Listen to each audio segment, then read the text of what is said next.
Good afternoon, everyone, and welcome to this week's episode of our Heroes of Energy League Learning Series. Now, we have a really fantastic youth lineup here today, and I'm very excited to introduce our speakers today. So, first up, we have Dr. Kiron and Neale, and Kiron is a Rhodes Scholar and an expert on systems level in energy transition, the mainstreaming of solar energy, small island energy systems, and more broadly, energy efficiency for business. So some very, very exciting topics there. Now, Dr. Neale is a graduate of the University of the West Indies in St. Augustine, and he subsequently attended the University of Oxford under the auspices of the Rhodes Trust and Scholarship to pursue a Master of Science in Environmental Change and Management, followed by a Doctor of Philosophy in Geography and the Environment. Also with us today is Mr. Shane Wilson. Now, Shane is the Youth Governor for Energy with the Youth Government of Trinidad and Tobago, where he and a group of fantastic young people are working to educate the nation about many very important issues. Now, he's a commercial analyst at the National Gas Company of Trinidad and Tobago, where he works to help ensure that the people of Trinidad and Tobago benefit from the management of our natural gas resources.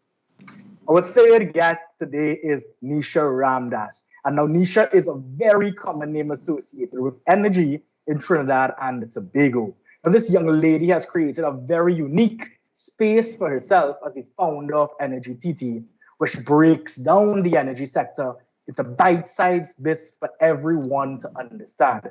Now, as an energy analyst, now Neisha works to help everyday citizens like you and me understand how energy matters directly affect us daily.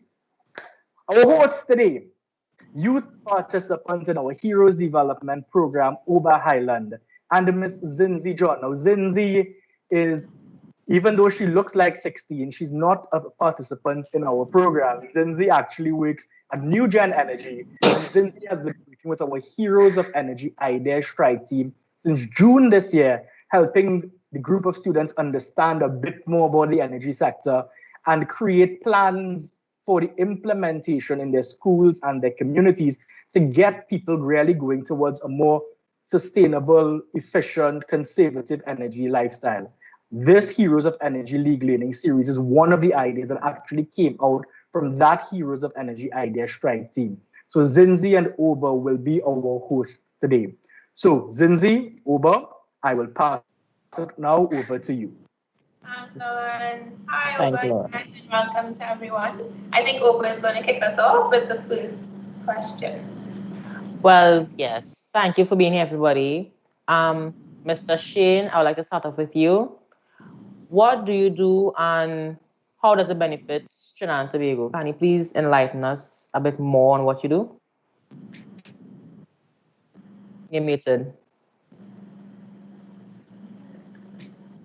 Sure, I'd like to tell everyone good afternoon. And well, my name is Shane Wilson. I work at the National Gas Company of Trinidad and Tobago Limited.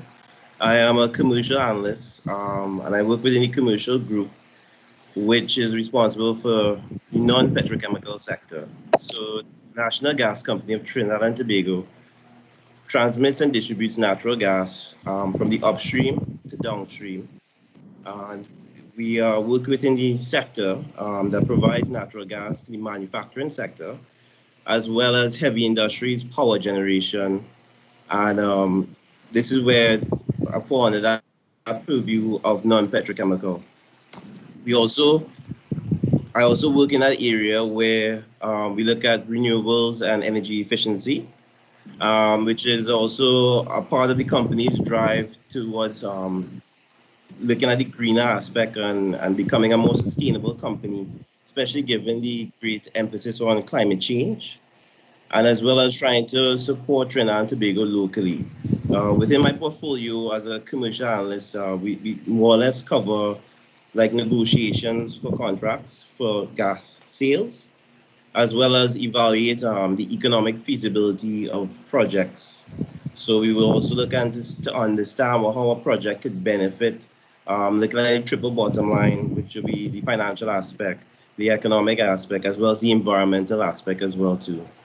Within the youth government aspect of it, the NGO which I work with, we also focus on trying to raise the youth voice within Trinidad and Tobago. And right now we actually have a podcast program for young professionals called Beyond the Rig, where we interview senior and energy leaders within our industry to kind of get their perspective and to help us grow as young professionals going forward. That is one of many initiatives that we'll be rolling out. And, that's in a nutshell in terms of what I do right now. Okay, very, very interesting. Dr. Neale, may I say, what do you do and how does it benefit Trinidad and Tobago? So I think there's sort of two maybe parallel tracks here. One would be in my actual professional capacity as one of the EIE lead assessors at Oxford Brookes University, where essentially what we do is we sort of deliver energy efficiency audits or assessments for small and medium-sized enterprises. So looking at how can we get more renewables in there, simple things down to like, at least here in the UK, at least, granted, this won't be a problem in Trinidad in terms of insulation and heating, but looking at stuff like more efficient heating systems. If it is you have a regular window, why not look at secondary glazing or double glazing, for instance, so that the solution itself won't only be a generation side solution in terms of more renewables, but also what you can do with the current energy that you have to get more out of the same amount of energy or do more with it in terms of the efficiency side of things. And of course, that's in terms of principle behind it is directly translatable back home in terms of not only thinking about oil and gas and the transition to renewables, but how do we make what we have more efficient in general? Beyond that, I think the main way of that my work is sort of relevant to Trinidad and Tobago is that my entire PhD was sort of based on looking at systems level energy transitions in Barbados, Trinidad, and the island of Oahu in Hawaii, and looking at how, at least in the case of Trinidad, how we started from stuff like agriculture, sources such as bagasse and metabolic energy through policies such as slavery and all of that, and indentureship, and how those energy resources transitioned through oil and natural gas, and what we're looking at today in terms of renewables. And subsequent to that would have been like the publishing of that body of work into a book that's looking at the island energy transition narrative that features Trinidad and Tobago very strongly in the book itself. So in a nutshell, that's sort of how my work sort of relates to the local scene.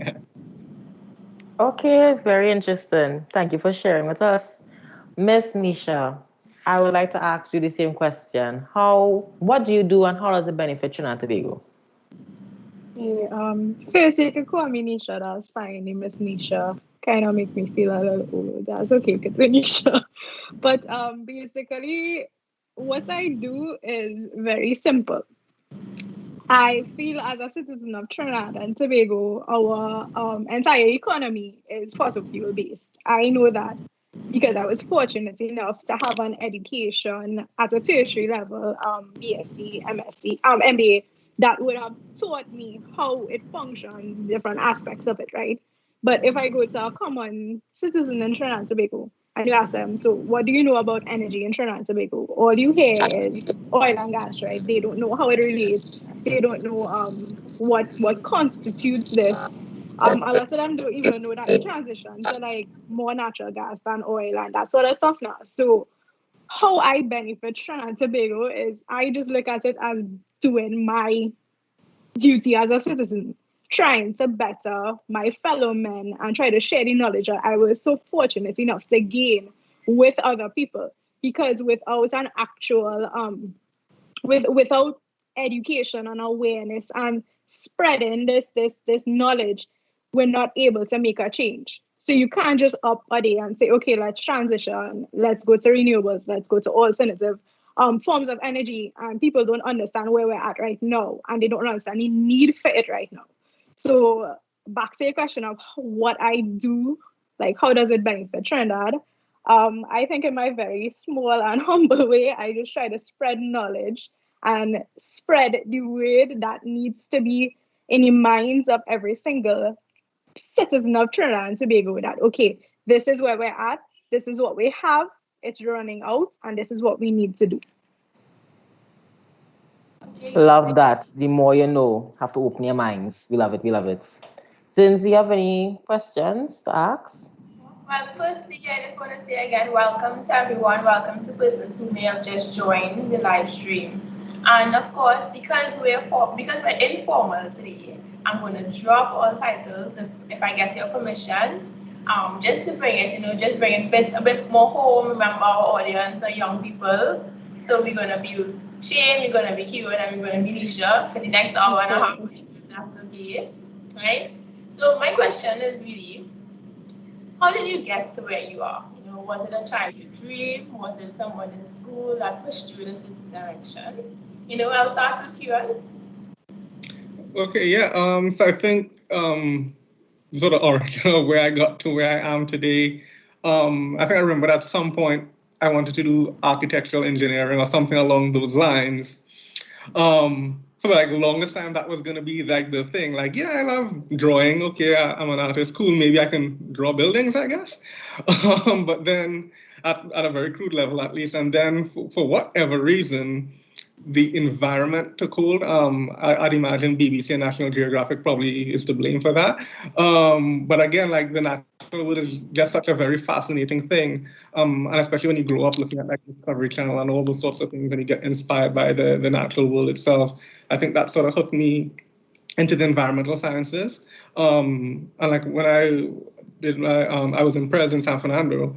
And like I, of course, like from 1 to maybe 5, you do most of the different sciences that you tend to do, of course, like specializing a bit from like Form 3, 4 or 5 onwards.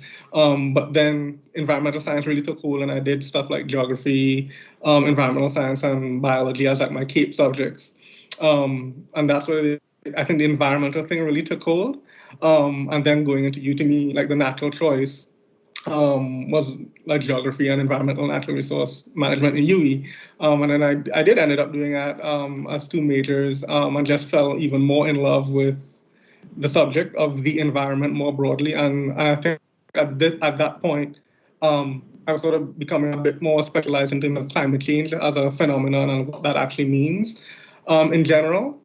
And I found a passion for it. And then after that, I opted to do a final year research project. And for some strange reason, I chose solar energy. And I think the inspiration for that was, I think I remember where I was actually. I was walking in the lawn just in front of the Stockdale building in UE St. Augustine. And then I thought to myself, wouldn't it be cool if like solar panels could like follow the sun? Mind you, at that time, I had no idea that, yeah, that's already invented, mind you. I'm looking at that, and then that sort of led me into like a final year undergrad research project on it. And from that, I ended up working at the time, the Ministry of Environment and Water Resources in the Environmental Policy and Planning Division. And within the space of that year, I knew that I wanted to do postgraduate studies. And then like the Rhodes Scholarship came along. And featuring, and that would have been my passion for like the environment, and specifically solar energy, given my research project. And from there, it sort of took me into the broad scope of environmental change and management, and then a full-blown PhD that's sort of specialized in small island energy systems and renewable energy transitions. And I actually sort of related to Misha's point as well, because like one of the things I specifically looked at was the links between culture and policy. So I fully agree with her in terms of that very making the transition a very people-centric type of transition, because they're at the center of it. And that's sort of how I got here today. Wow, I feel as though I don't think you're finished. I think, you have just started this journey, and I feel as though I should look out for you merging this green architecture somehow with what you do. I'm not convinced that you've finished your journey as yet, but thank you again, Kiron, for sharing that with us. I would ask Misha, we're all young here, so I know it's not too far ago to remember how you got to where you are. So if you don't mind sharing your story with us. Okay, so I wish my story was as straightforward as Kiron. But my story was more of a, how to put it concisely, trial and error. So, well, as he said, I went to school in San Fernando as well. I went to St. Joseph's Convent, San Fernando. And well, we've been doing sciences, like sciences is from jump, like form one, And then I think like throughout the years, you're always like, yeah, you'll get into science. And I honestly, to tell you the truth, like I really did not know what I wanted to get into. And then when I was doing CAPE, I chose chemistry and biomaths. And I said, okay, well, probably we could take a look at the energy sector. I said, I think I want to get into the energy sector, right? Then upon applying for UE, I ended up taking a spot at UTT instead. And this is where I said my path was not straightforward, right? So I started my degree of petroleum engineering at UTT, and I absolutely hated it. Like, I hated every minute of it. I was just literally studying to pass courses. Like when you're just studying to say, okay, let me just get 51 in this so I could pass, so I could move on. And like, I was miserable because like, it's like calculate, like I love sciences, but that whole calculation, physics aspect of it, I absolutely hated it, right? So when I realized that this wasn't really working out for me, I said, you know what, let me take a step back. And I think this is critical for most young people. Like, we're so pressured after we do CAPE, CXC to figure out, okay, what you want to be for the rest of your life. And every time I go to career fairs or like talk to secondary school students, I always ask them the question. I say, so what you always hear that question, what do you want to be when you grow up, right? And when they stumped, I'm like, there's nothing wrong with that. I don't expect you to know what you want to be for the rest of your life at 16 and 18 years old. Like, some people would know that, at that age, they're the fortunate ones. But I think we need to stop pressuring the youth into thinking that they need to have their entire life together at 16 and 18 and know what path they want to take and choose their entire destiny at such a young age. So when I took a step back, and I think I was like about 19, 20 around there, I really can't. I have some age on me, so I really can't remember. But when I took the year off, I literally sat down a day and I researched every single degree UE had to offer, UTT. I even looked at USC, literally everywhere in Trinidad. And I stumbled upon, funny enough, the same degree that Kiron did. Like, I did environmental and natural resource management. That was my major. But I said, you know what? I want to mix it up a little. I don't want to do something like it's two sciences or something like that. So I did a minor in entrepreneurship. And entrepreneurship had a lot of marketing courses. And that is kind of what brought out. Now, I have a very unique role within the energy industry. So most people have this technical background with regards to energy. Lawrence could probably relate to this because he's in the same capacity I am, where you're more of a communications person within the energy sector. So it's a very unique role to play because you're not dealing with the whole numbers and all of that. You're trying to convey messages, right? So entrepreneurship had a really, really big part to play in where I'm at today. So while doing my degree, I did my first internship in Point Lisa at Methanex. And that 3 months during that summer vacation, like I absolutely like fell in love with the entire energy sector, like the entire thing. I was like, this is like the coolest thing to me. Cause like, yeah, you're walking through a plant, a methanol plant in the hot sun, 12 o'clock, and you're sweating in this heavy Nomex coverall and a hard hat. But you absolutely love it because I loved learning about this and I loved knowing, okay, where does this fit into the country? What role does it play? What role does it play in the energy value chain? I learned upstream, downstream, midstream, all these things. This is like literally blowing my mind. I was like, this is so cool. So when I finished my degree now, when you finish the degree, you're real bright-eyed, bushy-tailed. You say, yes, I'm going to do something, job, whatever. Unfortunately, when I graduated that year, that was when the oil price crashed. I graduated in 2016 and the oil price crashed in late 2015. So, the country is in a little shambles at that point. People went hiring for postgraduate programs, that kind of thing. And the places that were hiring, it was really hard to get in. And I graduated in July and I started my master's in September. But in between, I was just really depressed because, when you graduate, you say, yeah, I go and get a job. Now is the time, whatever. And there were no jobs. And I was just depressed. And I remember the year for that year when the budget was going on, I was just on social media, just like tweeting my views on the budget itself. Like, what was going on and stuff. And like one of my friends reached out to me, they were like, why you start writing about this? Because like you're good at breaking this down into a way that everybody understands. And I just always thought that, yeah, you know, when it was like in primary school, you're real good at like creative writing, but you never really take it on. Like I have no formal training in communications in any aspect, but it was just something. It's a skill that I just grow and grow, and it was just there. And this is a key point for all young people. Don't think that you only get to get hired based off of your like academic qualifications. Your skills have a huge role to play in it. So after that budget, I said, you know what? That was the first time I ever did a panel on TV. I was scared as hell. Like I was so scared because like when you look at the people coming on, it was like past ministers and then Dr. Driver from the energy chamber, and it was like, oh God, like I out of my league here. But like, you know, just communicating and the way I spoke with real people, like they responded positively to it. And then that was September 2016. And I said, you know what? I'm learning so much doing this MBA. How about I use this knowledge, as I said before, I was fortunate again to help my country. And in, I think it was April 2017, Energy TT was born. It was just one blog post that I did. And I think it was like 5 quick facts about the energy sector of Trinidad and Tobago. And like, I was shocked because it like within the first 2 or 3 weeks, it was like 1,000 views and it was all over the world. And I was like different like organizations are sharing it. And I'm like, but I didn't even write in proper English. I write like I was talking to you all here. Like I was writing with slang and trying to communicate to people and stuff.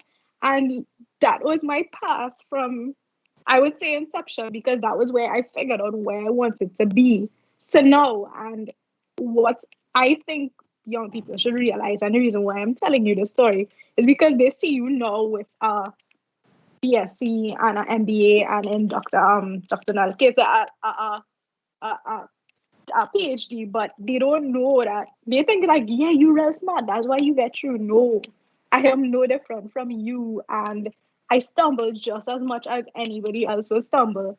And to find your place in life, you kind of need to just take a step back sometimes. If it means taking a year off, there's nothing wrong with taking a year off. Like I remember all my friends graduated before me, and like at first I was like, oh gosh, all my friends graduated before me.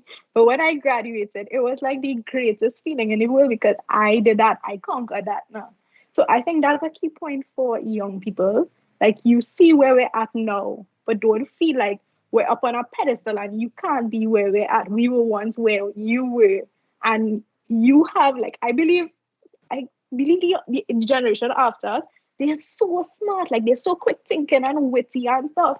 And I'm like, wait, boy, if I had half of this wittiness you all have, I would have probably be like, like further down my career or something. And they always looked at us and like basically they idolize us. And don't do that, like because you have the potential to be greater than me. And the whole point that I am trying to make here is I'm forging a path for you to do greater things than me. You have so much more potential than me if you just take a step back, figure it out, what you want to be, where you want to be. Nobody expects you to do that at 16 and 18 and 17 and stuff. I didn't figure out what I wanted to do till I was probably like 21, 20, 22 around there, and there's nothing wrong with that. So in a sense, it was not a straight path. And I think figuring out where you want to be in life is very, very key. Well, Zenzi, before I continue, I would like to say, well, there's a new thing I know here, and I didn't know how you have to like have more than your books master thing. Because I know people will be like, with the witnesses say, people will be like that disrespectful kind of thing. But like certain times you wouldn't really mean it, and like you really would say you go how you would say that. Certain times you would need it, and it's like people will be like you're hesitant to do it, and like people will say like okay, they doubt in themselves and don't have confidence, all kind of thing. So that why like I like to hear you say that like you didn't really need thing because you just talk to somebody like you're conversating with someone that how you got far and people recognize you. So I like that. Yeah, you just be yourself. And like to tell you the truth, like my actual job now, my 8 to 4 job, which is a content coordinator for Ramdass Logistics, which is a freight forwarding company. Like I have no academic qualifications beside a couple courses in marketing, PR, communication, social media management is just a knack I had as a skill that I just developed. So don't think that, your wittiness, you can't commercialize that or you can't commoditize that. Like, I am sure somewhere in the world, somebody is making a living off making memes or something like that. Like, these things are actual talents and skills now. So don't doubt yourself and think, okay, I need to be like an open skull winner, or I need to, well, Dr. Neale, you took off. Like, you were at the front level. But, like, don't feel like, you need this to succeed. There's no recipe or no straight path to success. Well, I now say you're making memes. You see people make memes now and make money out of it. There are like official PhD programs in like memetics and making memes. It's like an actual thing. And I actually also wanted to add that I actually also did an internship at Metanex. I completely get Neisha. Oh, really? It was so amazing, right? It does give you an appreciation for this industrial scale of Trinidad and what energy really means to Trinidad. Even if you just drive by Point Lisa, it's like, wow, that's a lot because it's global scale, right? So, yeah. Oh, wow. This is beyond inspiring, and I feel as though, Neisha, your story has shown that, it's okay to wait, it's okay to take a step back, and it's okay to be more than one thing. You may think you're just meant to do one thing for the rest of your life, but in essence, you're meant to do so many things. I mean, there's so many mothers who are also CEOs, executives, bosses.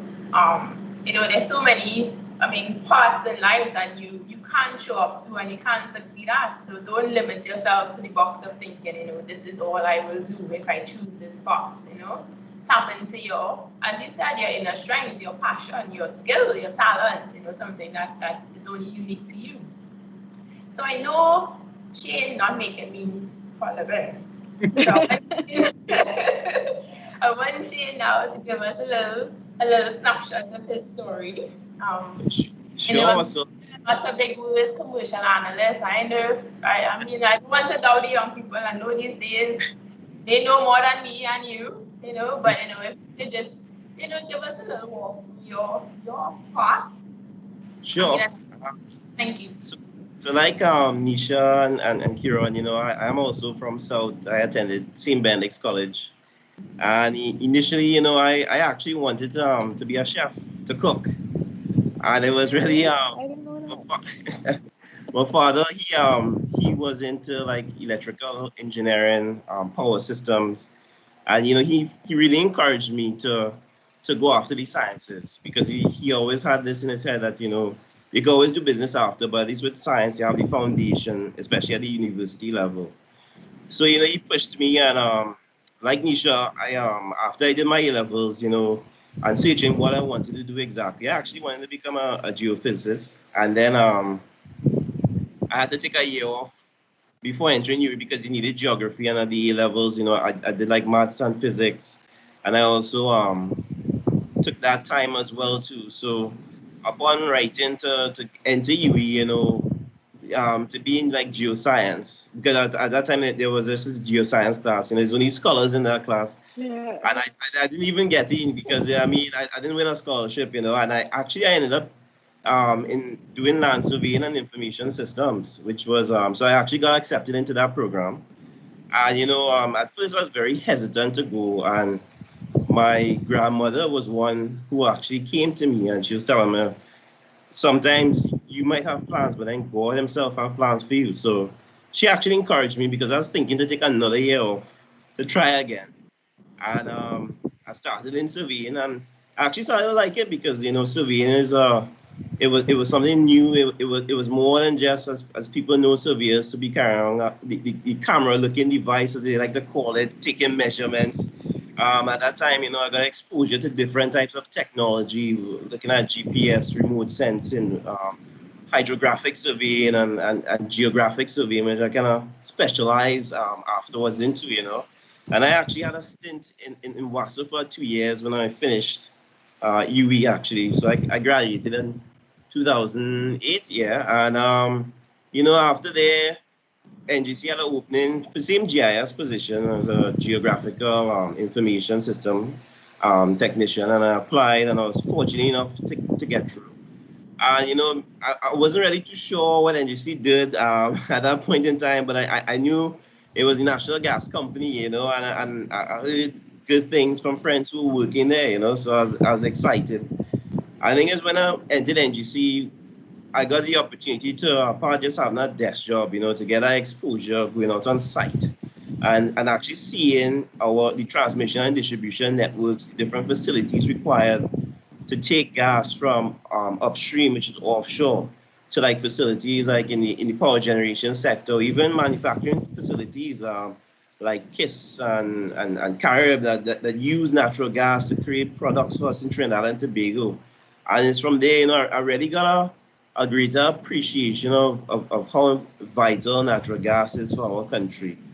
And, so again, I had a colleague who I worked with, and he actually, around that time, NGC had scholarships that they were awarding for nationals because there was this big trust and there's still a big trust to go global, and push our identity out there, and he got through. And at that point in my career, I was kind of, you're doing something for so long, you kind of feel, like you're in a rut, and no, you're a rut, but you kind of became monotonous, and you feel like you could actually do more, And I always remember this, NGC being affiliated to the International Gas Union,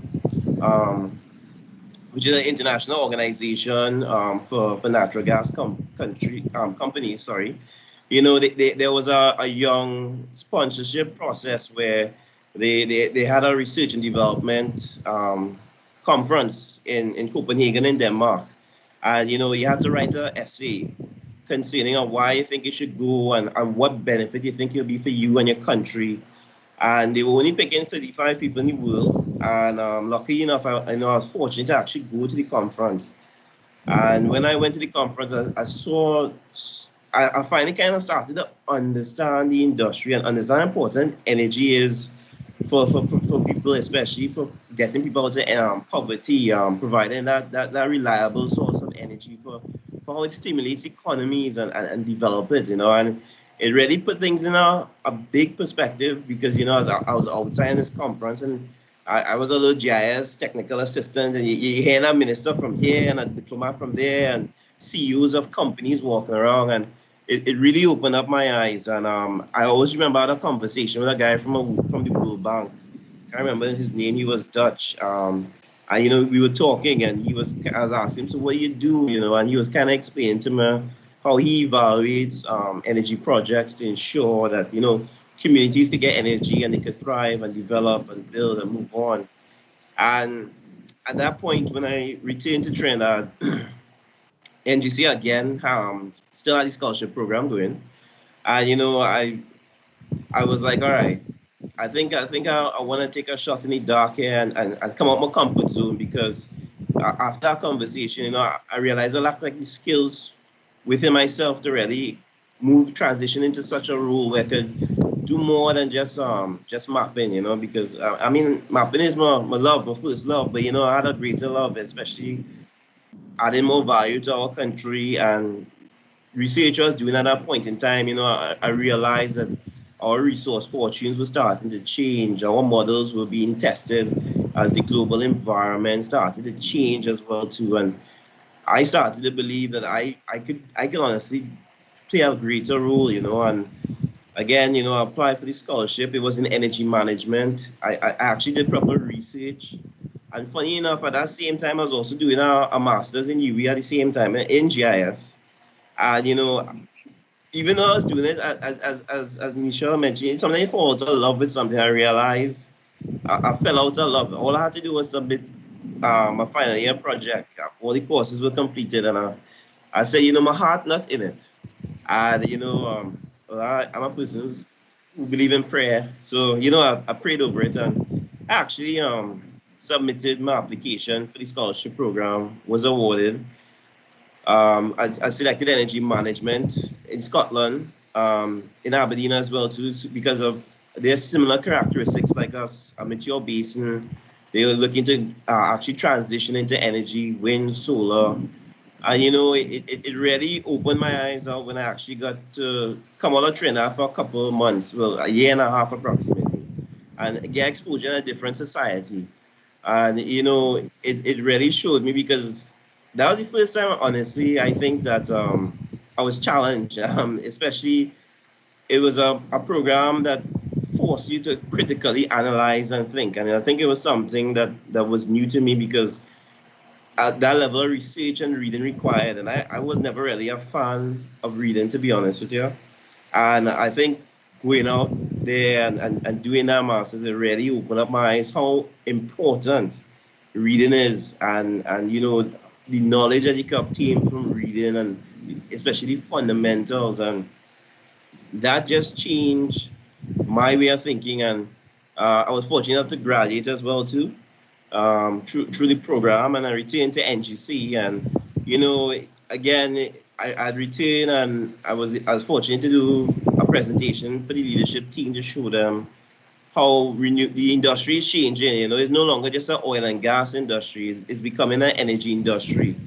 And you know, renewables are starting to take a place. Other clean energy technologies are starting to develop, and you know, we should also start looking to transition into becoming an energy company. And it was really interesting, you know, because it actually showed that it taught me two things in my life. You know, do ever be afraid to come out of your comfort zone, and also, you know, sometimes when your heart not in something, it's okay sometimes to let it go and try something new. You know, to not be afraid and embrace that new challenge. And sometimes it might be, you know, somebody will be a messenger to come towards you and say, hey, I think you should be going in this part, you know.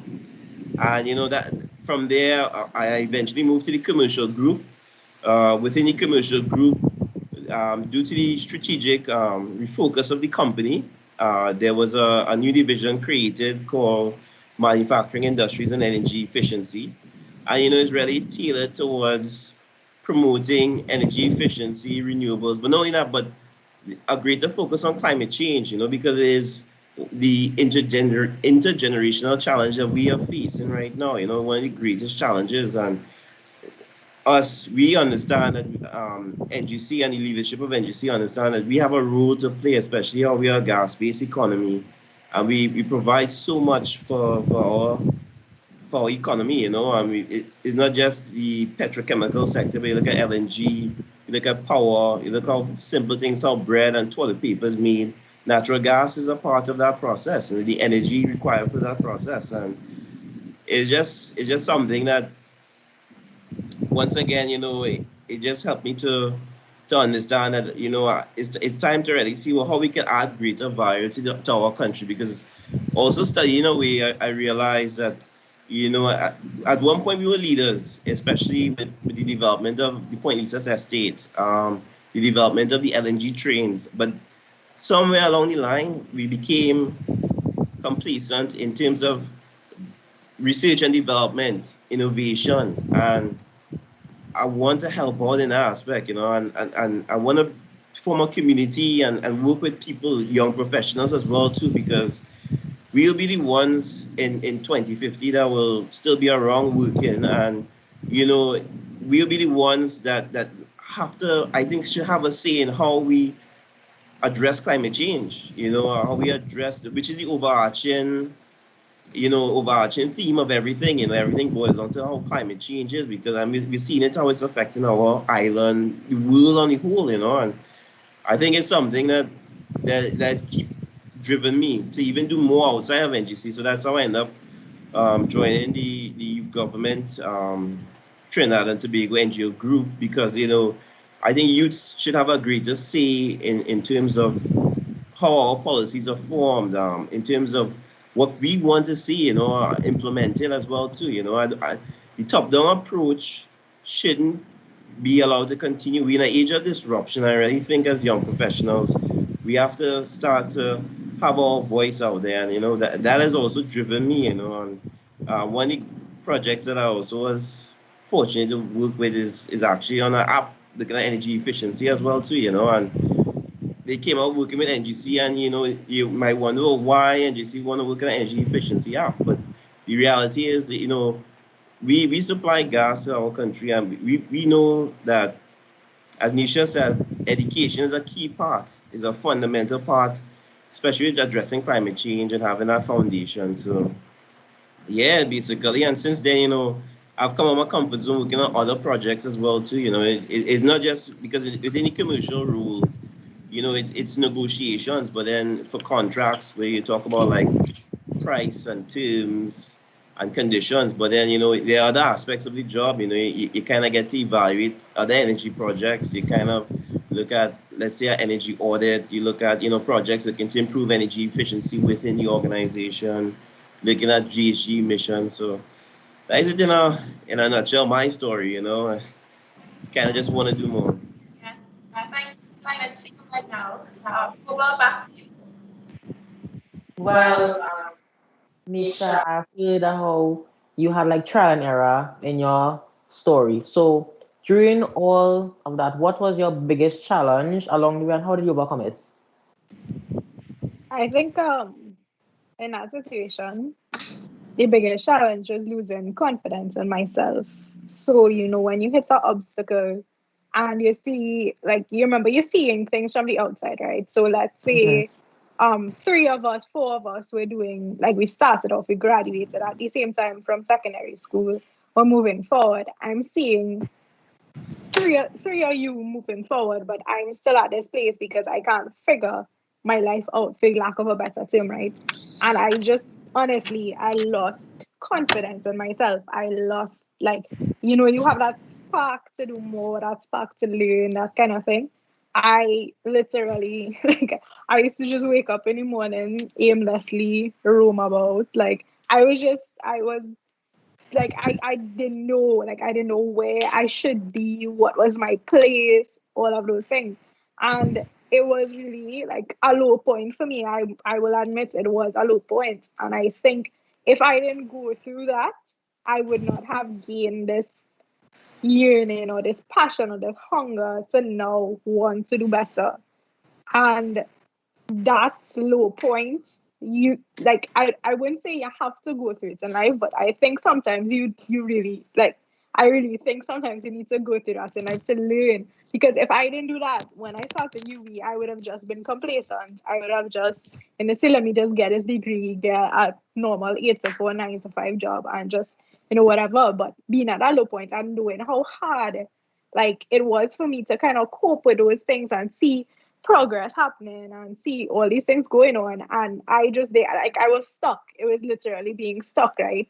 And it's not a nice feeling. And, like, I think taking that time to process it, because it's not something you can get over. Like, people telling you to get over things, don't take on people when they tell you that, because you need to take time as a person, as an individual, to process what you are going through. And the only way to get over something is to go through it. You can't avoid it. You can't jump over it. You can't go around it. You need to go through it. And because I went through that and I processed, it took a very long time to process, I can't lie. But that is what kind of ignited this fire in me from when I started UE. I said, okay, I'm going to find my passion. I found my passion. I got my entire degree done, major, minor, all these courses, extras, done in 3 years. I graduated with a decent GPA. And I know for a fact that, she just spoke about God and how God is a big part of his life. And I would say the same for me. I think God put me through that for a reason. And not only for my own benefit, but to show other people as well that you don't need to have all these things or walk this straight path to be where you want to be or to figure out what you need. So I think the main takeaway is less of what I went through and more of what it led me to become.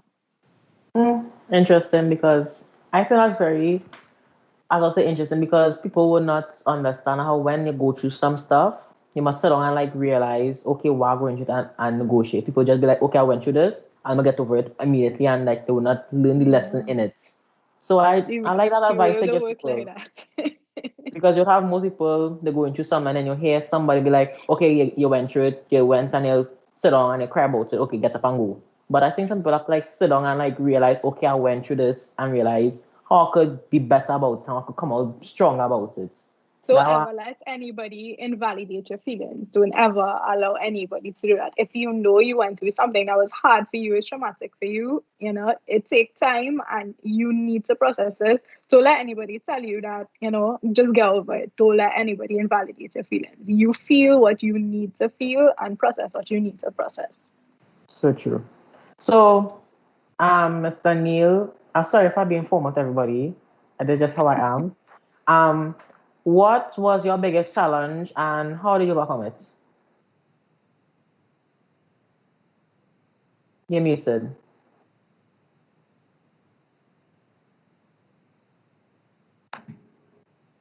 Be good now. Good now. I think when you think about anyone's life story or challenges, it's exactly that. Challenges, not just one. There usually several or series of challenges happen that sort of fundamentally make a change. I think for me, I could name stuff like whether it's racism or classism, both in Trinidad as well as because I'm in the UK, or just as well financial difficulty in general. Because I could remember a time when I grew up in Princeton, and I was one of those guys every afternoon after school. I'm like outside sweating in the road, barefooted, climbing trees, like growing up, running through cane fields, catching fish by the river and raving that. Like that was me. And I think from my background, I think by rights, granted, I don't think I was the worst, but at the same time, coming from where a lot of us come from, your future could be very different depending on what choice you make and how you respond to that choice. But I think for me, one of the most challenging things would have been the passing of my dad, because I think that when you lose someone, whether it's a friend, whether it's a brother, sister, but someone that you love and care about, I think the idea of, as Misha said, get over it or recover or heal is a very different story a little bit, because it's about a fundamental realignment of who you are mentally, physically, and spiritually as well. I mean, for me, just like Shane and Neisha, I also believe in God and pray, and also having faith in yourself as well is an important part of going through these challenges. But for me, I think, as Neisha mentioned, it's firstly accepting that, hey, something isn't all right. It's okay to not be okay, and also acknowledging that for yourself and admitting it to yourself, and then taking steps to take care of yourself, because you can't take care of anyone else or any other thing if you don't take care of yourself first. So I think thinking about that impact and what, not only reflecting on his life or my moments with him or our relationship, but then also I think there came a point where you also start thinking forward as well in terms of what does this mean for me? And you have all these thoughts about like, okay, my dad passed away, so does that mean I'm like sort of now a man sort of thing? Because it's like one of those sorts of almost like a passing of the torch type of thing where you can rationalize it and think maybe this is a symbol of I'm old enough to be quote unquote what a man is. And I think in all rights, I think the definition of what a man is a very different conversation we can have. But I think it was just that sort of thing, like reflecting on that and thinking about, am I a man that I would be proud of, and where do I want to go? Where do I see myself? And especially where I'm in a stage of my life where, like you have all these different things to think about, like progressing your career and like marriage and like kids and like all those sorts of things. And referencing that against, my own, at least in my case, my own dad and what I would have experienced with him or what I want to do differently just as well. So I think going through those motions was a difficult time. And that was actually at a period where, I was already in Oxford. And that was just at the beginning of my PhD. So I just had finished my master's, and that would have been around November of 2014, I think. And the way it sort of happened was sort of ironic, because I was actually due to come home like the week after anyway to present for a conference, and he didn't know. So it was one of those weird things where it's like you're stuck in a very weird mental space. It was so close, but yet still so far type of thing. Mm-hmm. So I think coming out of that would be really just going through the motions of actually like grieving and not trying to substitute your emotional turmoil or pain for other things just to not feel it. And as Neisha mentioned, I think you should go through it, or rather grow through it, because there's certain things you go through that just make you a fundamentally stronger person, a more resilient person. As it turned out, that experience sort of helped me also give advice to other people who had lost loved ones during the time of my PhD, my friends here in Oxford as well. So I think it's also this idea of finding purpose in the pain. Because, like when you're happy and you share that happiness with someone, it's even more happiness, but the opposite works with grief and sadness. You share it and like you sort of feel a bit better about it, so you don't have to bear the full emotional load or burden of that process. So I think overall, I think it would be a takeaway from that would be to try to become as self-aware as possible and like understand yourself a lot. Don't be afraid to go through things and grow through things. I think would be the key takeaway. And of course, like just take care of you and your especially your mental health, which I think in Trinidad isn't really addressed as prominently as it should be. Once you don't see blood or cut or some form of wound, it's like, okay, no, it's not really that important because you can't really see it or conceive of it. But I think that would be one of the most challenging things to me. Yeah. Well, first, your childhood sounds very interesting. I want to say, first of all that, it sounds very interesting. And second, I do believe that if you find somebody who's going through the same grief as you, it'll be easier. It'll be like take a burden because you'll know how to react and how to give support. So it'll be like, yeah, easier to say if I have a loss and you have a loss, we could come together and we could like see how we could grieve at the same time and like and like have it overbear us. And Yeah. I think with people who go away from the family, it hits more because you'll be like, I wasn't there to see you, so it'll hit more and it'll hurt more. So I like that you say that. Mr. Shane, what was one of your biggest challenges along the way and how did you overcome it? So actually, one of my biggest challenges is sometimes you can't do everything, and it's something that we keep saying yes, but there's only 24 hours in a day, and it is sometimes it was definitely a challenge for me at a point in my life, when you were doing so much and you felt overwhelmed, and it's because you believe that you can do everything, and in reality, you can't. And you have to understand that, especially as a young person, it's okay to say no. It's okay and you say no because you understand where your energy should be, where your time should be spent. Because at one point in my time in my life, time is one of the commodities you can never get back in life. You can get money, families, kids, but you see, time, that is one critical element that you cannot get back. And it's to understand where you think spending your time and most of the value lies, and I think that was a lesson that I had to learn in my time, especially as a young professional, because you only have so much that you could do, and at a point when you say yes to everything, you stretch yourself thin, and sometimes you will get nothing done. You have a lot of things going on, but nothing gets done. You may look busy, but at the end of a year, or when you reflect, because reflection is a critical point, a critical thing in your life. And you reflect and you're trying to understand, so what I really did, what was really done, and you realize nothing was done, although you have a lot of stuff going on. I think it humbles you to really understand where your priority should be. And one area where I kind of found that was actually, when I was doing my first master's, and trying to actually start a surveying business on the side as well too, So I was trying to do work. I was trying to do my normal day job, then trying to do a kind of surveying thing on the weekend, then masters as well too. And at some point you realize that it's okay to say no. It's okay to really put value on what understand. And I always remember something I read, about Steve Jobs and Apple. I don't know if you know who Steve Jobs is, but okay, good. I know everybody know Apple, and he also had a rule, when he was fired from Apple and they brought him back. He realized Apple, the company was in a bad state, and he realized Apple were doing a lot of good things, but he wanted to know what were the great things that he could do.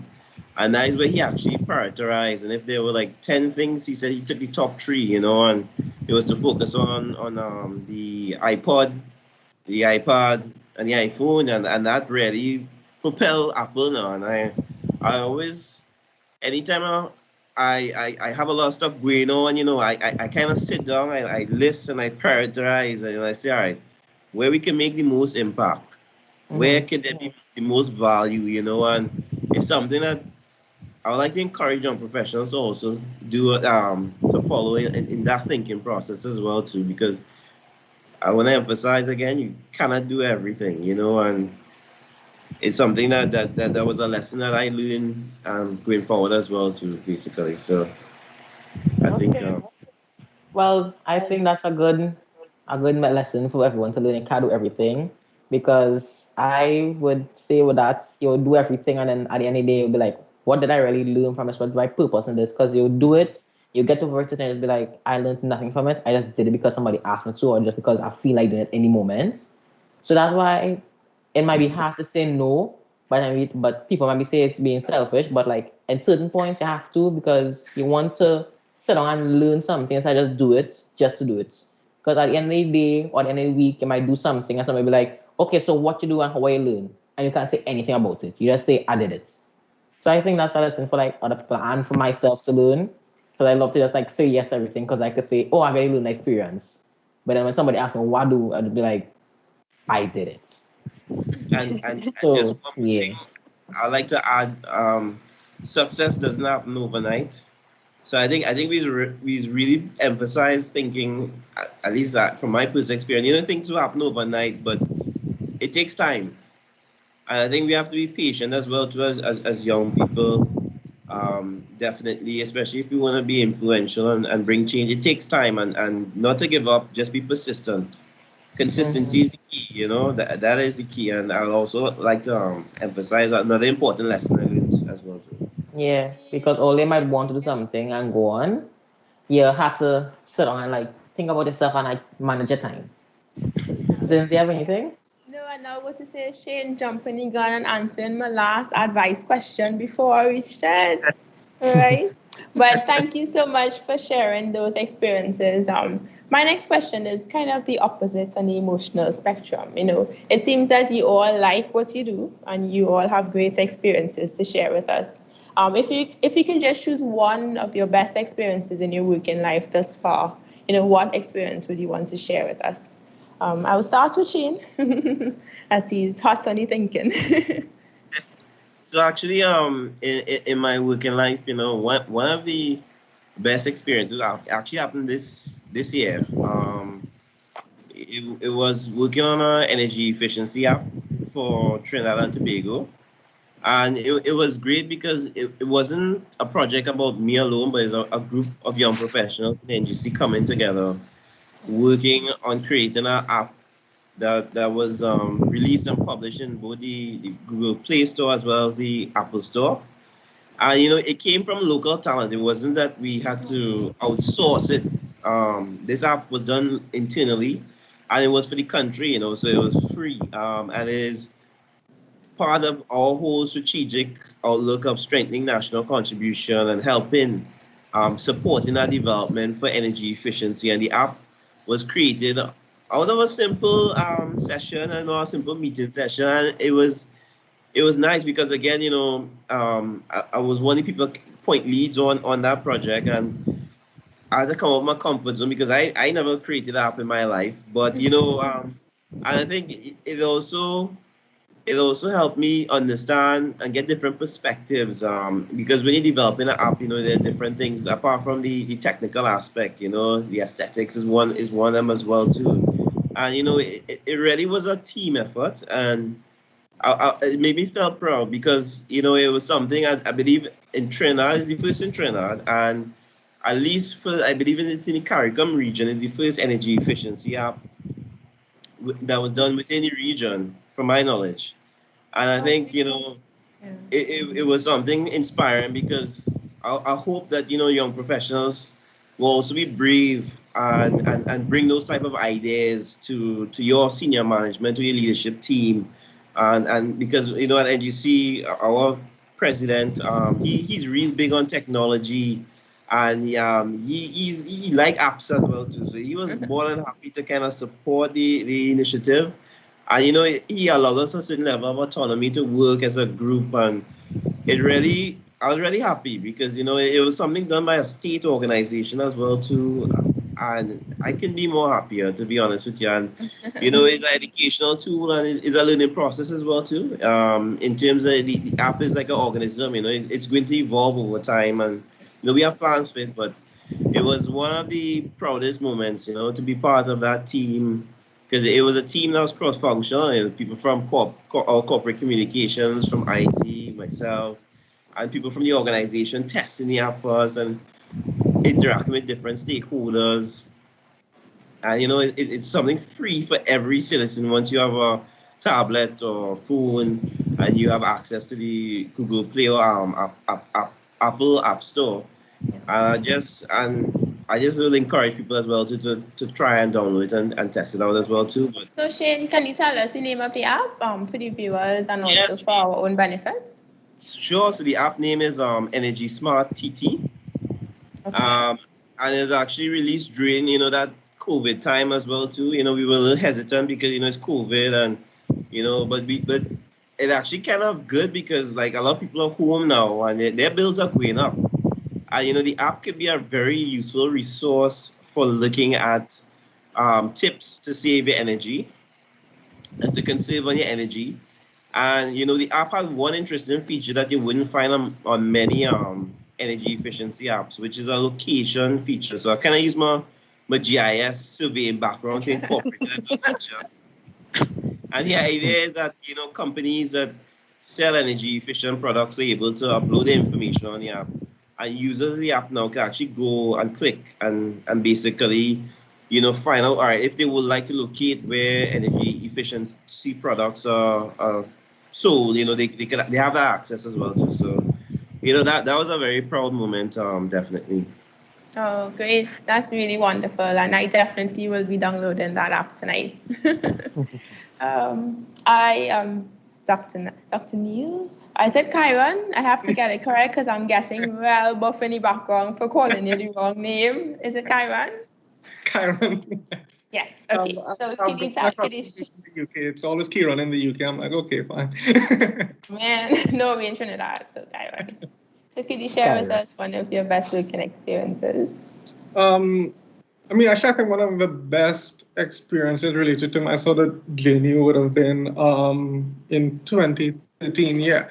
So that would have been when I was coming over to the UK for the first time to start my master's. And like me coming here, this first time I was like crossing the Atlantic. So you always hear stuff of the UK, but like, what is the UK? What is it really? And then I came across here and everything. No, but what is the UK? Did you answer the question? What is the UK? Is it the London Bridge? Is it sort of a self-question, like you see, like the icon, stuff like the eye or the Big Ben or something like that. No, but for you, what was it that did it for you? Saying that I am in the UK. What was that one thing? It would have been, I think, landing at Heathrow and like, this is not the airport like that. Like, it's like massive. Like the guy is telling me, so we're gonna get the other guy, and I'm thinking, okay, well, I guess we're gonna walk to the terminal. He'd be like, go out the terminal and drive in a car to another one. I'm like, you'll drive to terminals here? Damn. So I think that put it in perspective for me, because like the scale of it and the fact that it was like a British guy doing it, so like the full accent and everything, and it's like, yeah, this is not the Caribbean, that's for sure. I think that really put it in context. And then thinking about Oxford, for me, the only thing I really knew about Oxford was like the geometry plan of the dictionary and like seeing those sorts of things. And showing up here and I'm like, wait, hey, that's the outline I see on the geometry plan. I know that building from that. Yes, I think that coming there was like just this whole getting oriented to the UK and Oxford, but then on top of that was when the day I arrived, I go into my scholarships building to sort of collect my various orientation packages and stuff, and in it, there was like a letter, and then like the registrar of the scholarship told me that I should probably open that letter. I'm like, okay, cool, it's a letter. And then I'm just thinking it's another orientation thing. And then like I open it and it's like an invitation from Queen Elizabeth II to like come to Buckingham Palace. Wow. That's cool. Pops. This is like my first day in the UK, and like I'm like really a British introduction, like wow. So yeah, like getting that invitation, I'm like, is this real? Is this an actual thing? And then yeah, it turned out to be real. And then like my first time going to London was me walking around asking, do you know how to get to Buckingham Palace? And like showing people the invitation, and they're like looking at me like really weirdly. It's like that's not a normal question you get every day. And then like going into Buckingham Palace and like all the tourists are outside and like not you don't just walk in, right? And I'm like showing my invitation going in and stuff. I was just like very surreal to go through that process, and like actually like it just was so British and such a surreal thing. And then going in and like a reception of people from all over the Commonwealth are there. And then subsequently to that, it's like these doors open, and then like Her Majesty is there, and like Prince Philip, and like everyone is standing there, like they're shaking each of our hands going in, and it's still like really weird. Like did that really happen? Sometimes I have to like remind myself that it did. So I think that would have been like one of my like best experiences. And like later I found out that I had to miss a day of class for this. And what was funny about it is that there was a group project going on at the time. And then someone, I think the lecturer at the time asked like, do you know if Kiron is coming or not? And then one of them said, no, he's like gone to meet the Queen, and everyone started laughing like, and mind you, I was actually able to get back in time for the end of the class. So I'm like walking in with my suit and everything, and then the like laughing stopped. It's just like, oh, it was real. Okay. So that was pretty funny. And it's sort of ironic because 2 points on this experience would have been one, that the picture of myself meeting Queen Elizabeth was actually the last picture my dad would have seen of me before he passed away. So that would have been like I just imagine like if I saw that picture of my own child, I'd feel like so proud, and I hope that was the case. And I know my mom as well was so ecstatic and was asking me like, wait, what does that mean that you're meeting her? The actual Queen, like the one that one. And with respect to my experience with my mom, what made that experience so meaningful as well was like I remember growing up, and when I was a lot younger, like we'd lie in bed, and like when she was tucking me in, there's this like nursery rhyme that I don't know if anyone knows it, but I think it's like pussycat, where have you been? Like I've been to see the Queen, and it's funny that was like one of the nursery growing up, and to me that's just proof of how like faith and just a deep belief in something working beyond you sort of reverberates and transcends time and space, and then it like just manifested into this thing like actually happened. I'm like, yeah. Did you sing the song while you were at Buckingham Palace? I'm sure you hummed it in the back of your head sometime in the trip. Maybe. That allegation. Thank you for sharing that experience with us. I love it. Neisha, I saved the best for last. I know you said your journey has been very exciting thus far. And I'm sure a lot more to come.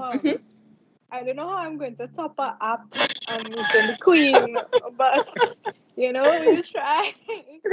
Okay, for me, I don't think there was one experience I could say throughout my professional career that stood out to me. What I can say, because like everything that happens to me, I act like it's the first time it's happening.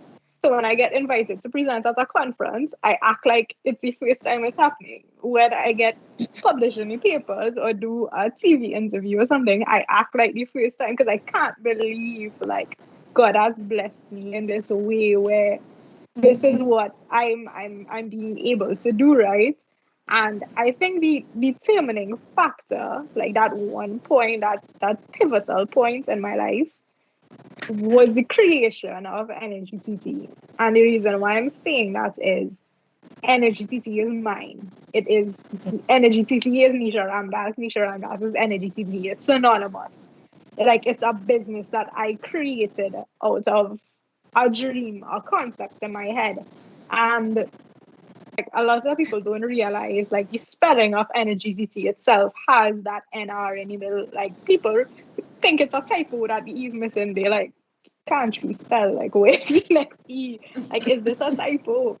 And it's not. It is NR. It is Neisha Ramdass. It is me. And it's not just me, I should say, because my dad passed when I was younger. He has the same initials as me, my brother, who is probably like it for me in life. Like, you know, you have that one person, that hero in your life that you just look up to your entire life. That's my brother.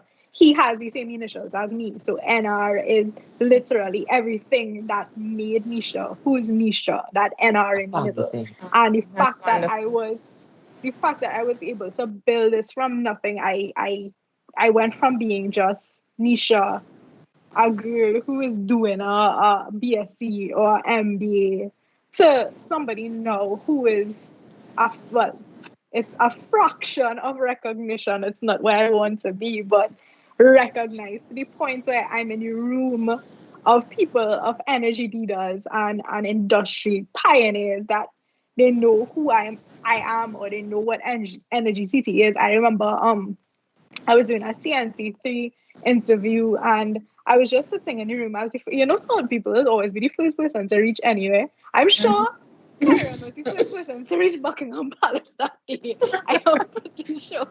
Like, you know, some people always the first to reach somewhere, right? Because we have to like leave home like extra early to reach wherever you're going, right? And I remember I was sitting in that room, that waiting room in Guardian Media Building. And a lot of other people had to come on to the show. One of the people was Dr. Driver, who I really look up to from the Energy Chamber. And he came in and he sat down and like he was talking. So I think it was Neale or somebody. And then he just turned and he asked me, he's like, "You here for an interview as well?" I was like, "Yeah." He's like, "So what do you do?" So like, you know, this is like one of your idols. This is like somebody you look up to. Like I was just really shy. Like I remember I was messaging in my class group and I was like, "Guys, you won't believe who here, like who's talking to me right now." And like he was like, "What you do?" And I just said, "Well, you know, I kind of downplayed myself." Like he didn't know we were on the same panel. We were on the same panel, like, and I was just like, you know, I just blog about energy, whatever. And he was like, "What's the name of your blog?" And I told him I was like, eNRgy. He's like, "Oh, eNR." I was like, "Yes." And like that was like, I was like, people know who I like. It is amazing to me going to like conferences. And I remember when I got asked to go to RECAM in Panama, which is a renewable Caribbean conference, right? When they sent me the invitation, I remember I was sitting down on my couch. My mom was cooking in the kitchen, and I opened the email and I was reading. I was like, "Bro, this spam for sure. Like, this not real." And then I read it out loud to my mom, and she was like, "Dear Neisha Ramdass, we're inviting you to present, speak, moderate, whatever, panels, whatever." And I just like, "Mommy," and she's like, "What?" Like she's just cooking, making like curry chicken or whatever. And I was just like, "Mommy, are you listening?" And I remember I like bold, like my family has a business, so I bold down downstairs to tell my brother, and like he's like talking to a customer or something, and I just bold out. I was like, "Read this," and I'm like shoving the phone in his face. Like eNRgy has brought me so much, and it's not about the recognition. It has brought me so much opportunities to make a change, and so much opportunities to like do something greater than just be Misha. Because as a young person in the energy industry, I'm sure Kiron and Shane knows the struggles that we go through. Like it is a very, like, you would find more mature people in the industry, and to be recognized in our industry that, you know, you would find more mature people. And on top of being a young person, being a young woman, like it is really difficult to break through those barriers. And the fact that I created this thing, this thing that probably didn't exist, like nobody knew what an energy blog, like, you know, much times I had to sit down and explain to people what's an energy blog. Like a lot of people thought like the energy parts of the blogging was like yoga and like aligning your chakras and that kind of energy. It was like oil and gas and stuff. And like having to explain that to people, and it's literally creating your own lane. And while it was extremely difficult and extremely frustrating at times, because, you know, you would be doing like I used to write energy articles for Loop, and people never took you serious before, and then you see these same people that was fighting you down before referencing your article and something and referencing the information that you put out, and it's like you were fighting me down like 2 minutes ago. Just like on my yeah, you was just what was going on. But the thing is like this thing and this lane that I created, that is the pivotal point for me. That was a point where I could say I did that. Me, Neisha, I did that day. I own this, and that is a result of sometimes you just need to be bigger than yourself. You need to think bigger than yourself. It's not just you. Yes, it's your name on it, but you need to, when you commit to something, commit to 100%. Because if you try to halfway do something, I promise you it is not going to work. And I'm sure all of us know that we try to halfway do our assignment at one point in our life, or halfway do a presentation, because like you have a million presentations and a million assignments to do, and putting your all into something, and like energy TT is my blood, sweat, tears, DNA, literally. Energy TT is Neisha. Neisha is synonymous with energy TT. There's this energy day title that is attached, and I'm trying to get away from it, but it just there like dang. I have an article published, like printed it. It's literally their energy. I'm like, please stop doing that. But the fact that it has afforded me, so like, if it wasn't for energy TT, I would know Shane. Shane and I exist together for Youth Gov, and we are able to make the change and do better in Trinidad. So we go. So if it wasn't for energy TT, and if it wasn't for creating that space and creating that lane, I wouldn't be here talking to you today. Thanks, Neisha. I think you've set the scene to move straight into the other question. And I know we're here on this platform due to the Heroes and the Heroes Foundation pushing Heroes of Energy. We are here because we all see a hero in each one of you all. We all see a hero of energy in each one of you all, based on whether it be what you would have studied or what you do currently in your work professional life. So in terms of looking through the lens of what does Trinidad need to do, what are the challenges that Trinidad face in terms of, I guess, our energy crisis and that transition towards that future which tackles climate change, which tackles sustainability, which also tackles changes that we as individuals can do. So what do you think are the biggest upcoming energy and power challenges? And how do you, maybe if there's one way that you think we can all overcome them together? I would start, Neisha, you're on the floor. So with regards to, you can give your thoughts. With regards to challenges, I would say we face two major challenges. And Shane touched on one earlier. And hopefully Lawrence doesn't ban me up for my answer. We face two major challenges, right? I think one is the lack of public education and awareness. And I don't mean putting information in the public. I mean putting information in the public that the public can digest. Why are we putting information in the public talking about terms that nobody, like if I go to my mom and I talked about upstream, midstream, downstream, she's gonna be like, we're talking about a river, like what is going on? Yeah, like you can't put information in the public, you putting an advisory out and people don't understand the language, the lingo. Like you need to break this down in a way where people know, so people can do. You can't just do, you can't stand up over somebody with a big stick and say, okay, you need to do this, you need to recycle, you need to use less power. And people don't know why. We pay like, what, $4 per kilowatt hour. Nobody going to say, well, okay, let me conserve energy. No, it's cheap. So people going to run their AC whole day. People going to have stuff plugged in all day. And they don't know why they need to use less energy. People don't know downstream facing a crisis. They don't know we have a natural gas shortage. We don't know that a lot of people don't know that gas running out or oil running out. Like we need to let people know XYZ is happening, and we need to have it done in a way. Like I'm not sure about Kiron and Shane, but I learned about basically the energy industry and non-renewable, renewable resources and all that probably in like CAPE or like first year in my degree, like all these things. Like I didn't like. Nobody was talking climate change before. Nobody was talking like this needs to be something that you learn first year, go up. You need to teach your 5-year-old to unplug something. You need to teach a 5-year-old to recycle. Like, this needs to be a culture shift. It can't just be people who's 50 and 60 and you're teaching them now to recycle and do this and do that. Yeah. You ever try to teach your mom to use WhatsApp? I mean, like that's it's like that. Like, you have to everything they ask you for. explain it exactly. You need to explain it from start to finish. And I think we need this culture shift. We need this culture change. We can't just say, okay, we live in off oil and gas the rest of our lives. And this ties with my second point, complacency. We lack foresight a lot. Like, we don't think long term, we think short term a lot. So if it was that, okay, in the 80s, they transitioned from oil to gas, right? They say, right, gas pumping. In 1999, LNG happened, LNG pumping, right? Imagine when we were at a high back then. Started to consider, because climate change was in the talks. Why? Climate change been in the talks, right?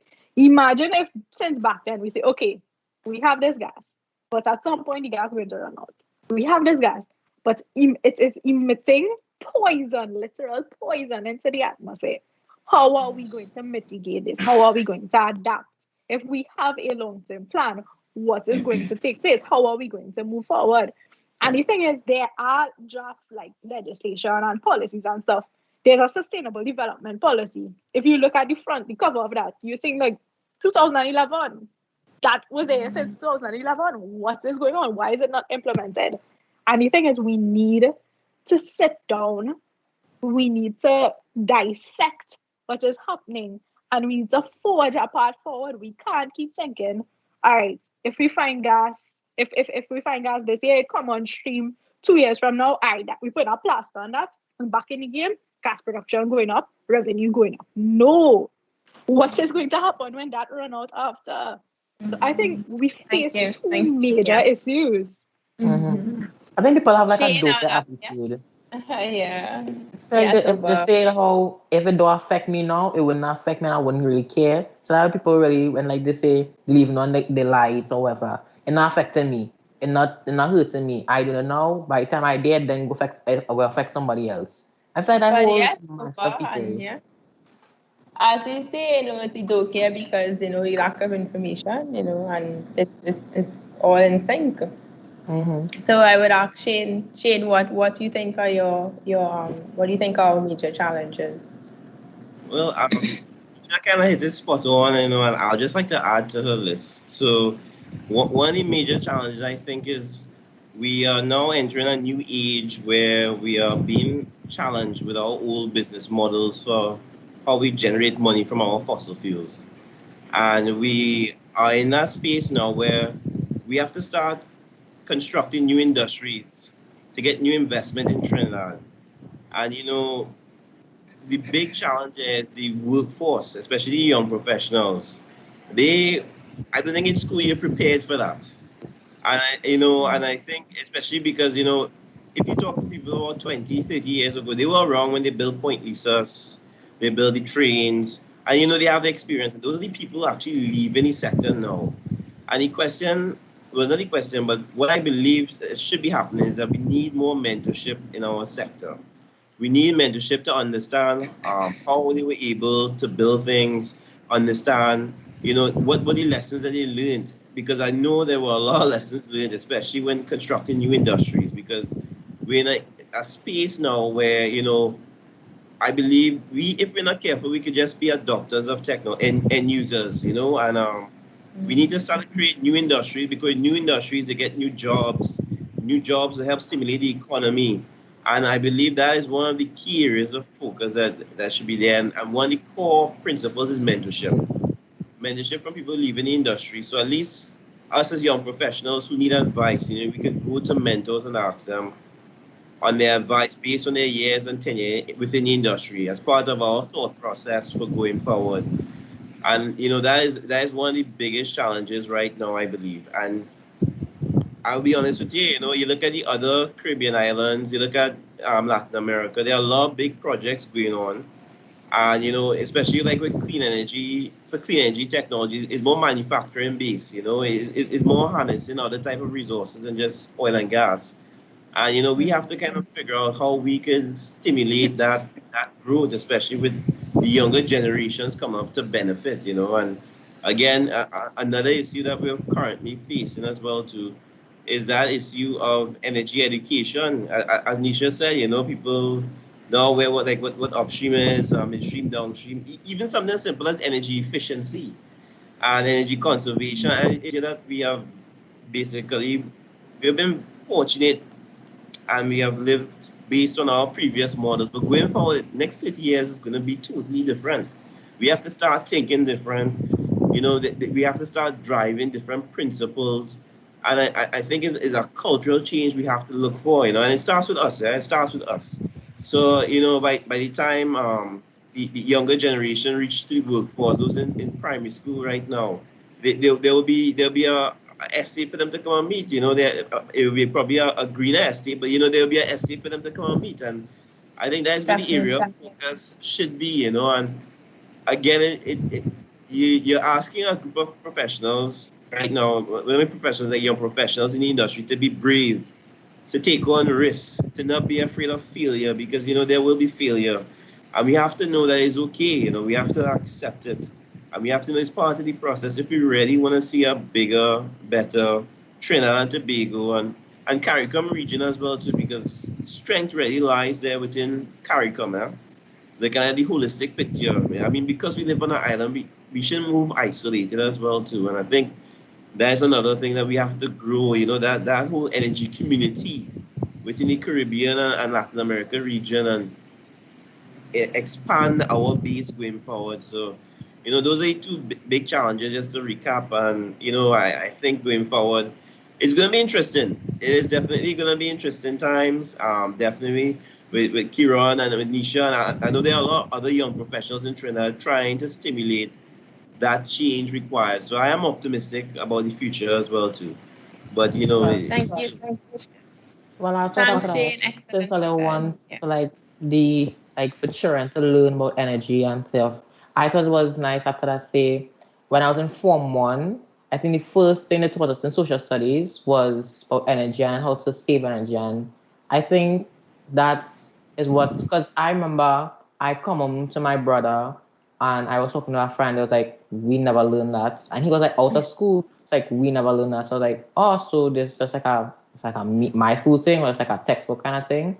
But apparently, like, people don't really teach it that much. It's just like something you just hear off the TV or something. But I actually had like sit down in class and was like a test and I had projects and them kind of thing we used to do. Because like I remember in primary school and all, they'll have like different people come and they'll talk to you and like they'll have projects to be like, okay, let's see which class could like save more, recycle more, and have that kind of like making it like games for children to learn. I think how the only thing I understood it. Like it was fun and like it was like somebody lecturing about it and it was just like you have to do it. It has to be like something fun to do. So like definitely.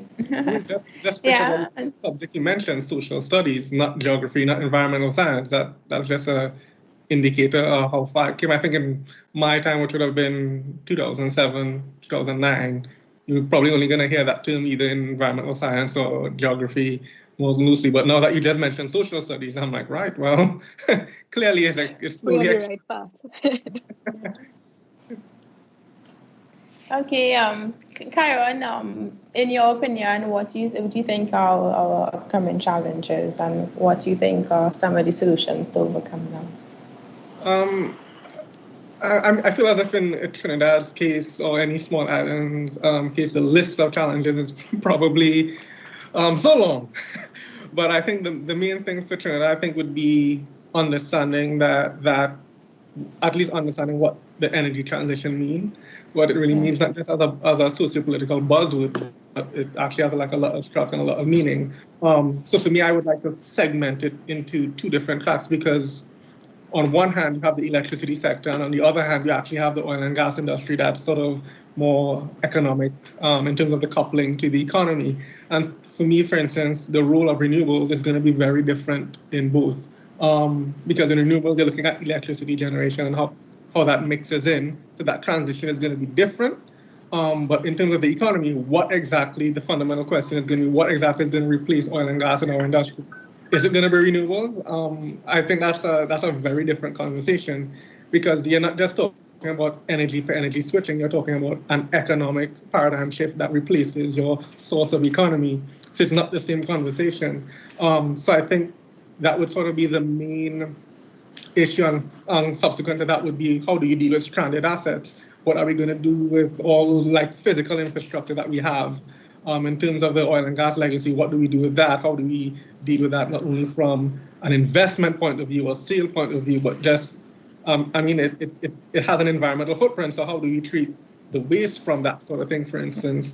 And I think also the more classic thing would be, how do we build more resilience in terms of the electricity sector, and as renewables come more online, right? Like how does the grid respond to that? When you have solar power coming on during the day, most productive at daytimes, but the usual time everyone is out is precisely at that time. So how do you deal with that power coming onto the grid? But however, I think this year has showed us a little bit of a window forward there, because everyone is at home now, and now you think, wait, I'm at home during the day, and that's when solar is most productive. So I think is going forward, I think would be part of the challenge in general.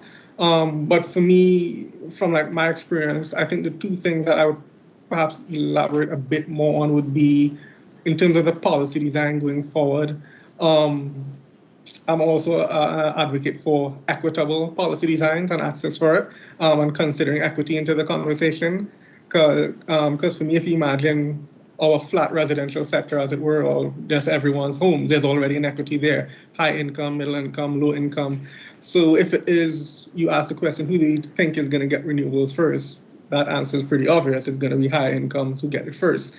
So if it is that you put a policy that encourages people to get solar on, for instance, what that sort of means is then the high income households are going to get it first, and that just perpetuates the inequity that already exists. So for instance, like the property values go up and all those sorts of things. So I think the policy access, how do you get your renewables supported on a more equitable basis, would be a challenge going forward, at least considering that. And to probably end in terms of the challenges, I want to reiterate what Shane and Neisha mentioned surrounding the cultural elements, and like the cultural shift and like education, because that's like where the sort of my expertise is in terms of the transition.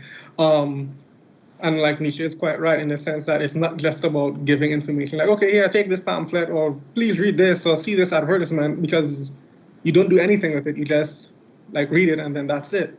And what I like to say is that you want to move people from a place of being generally aware about renewable energy or alternatives to a point where they can make a decision to adopt the technology, or adopt new practices, or adopt new ways of doing things. And thinking about the most effective ways you can bring across your message. So for instance, like in my work, like I would ask people like, can you tell me what is solar energy? And you'd think like, well, we don't have it, right? So how would we know what it is? But yet people do know what it is. So they would say stuff like, well, it's energy from the sun, and like you can use it in batteries, like, and they do know what it is, but what do you do with that information? And just of course, like misconceptions, trying to clear those up. For instance, like we all know Barbados and their solar water heating success and their stories. Ironically enough, a lot of people in Trinidad, I think, believe that solar PV works similarly to solar water heating when it's two different technologies. So clarifying that distinction when you're communicating messages going forward, I think, will be important. So I think the strategy to get those things going would be effective government policy and planning, just getting the more appropriate message and communication channels to get to the type of people you want in general, and also thinking about just equitable access for policies and how do you design that in general going forward, I think would be some of the ways to mitigate some of those seemingly perpetual challenges that we face. Okay, thank you again, Kiron. Over to you. Well, as for name the Hero Foundation, I would like to ask Miss Neisha, Neisha, what to you is a hero? Because for me, a hero might be a person who you look up to and will make you feel like a better person and you be inspired to be like them. For you, who is your hero? Okay. So you see there how you said a hero is somebody you look up to. A Mhm. hero, yes, is somebody that you look up to. But to me, more importantly, a hero is somebody who is actually doing something to make a change, a positive change, right? And but you might look up to either one of us in this conversation and say, we are a hero to you. But I would look to you and say, you are a hero to me because you are a young man who is trying to make a positive change. And you mightn't be protesting in Independence Square saying, save power, save energy, but you are trying in your own way to do something. And to me, that is heroic. A lot of people your age aren't doing that. And you are setting yourself apart by making that change and by doing what you're doing. So I would say to me, you're a hero. And that is what the essence of being a hero is. Don't think a hero is the strong man in the sky flying with a red undies and a blue cape and think that, that's a hero. No, there's a hero in each and every one of us. As cliche as it might sound, it's up to us to act on it.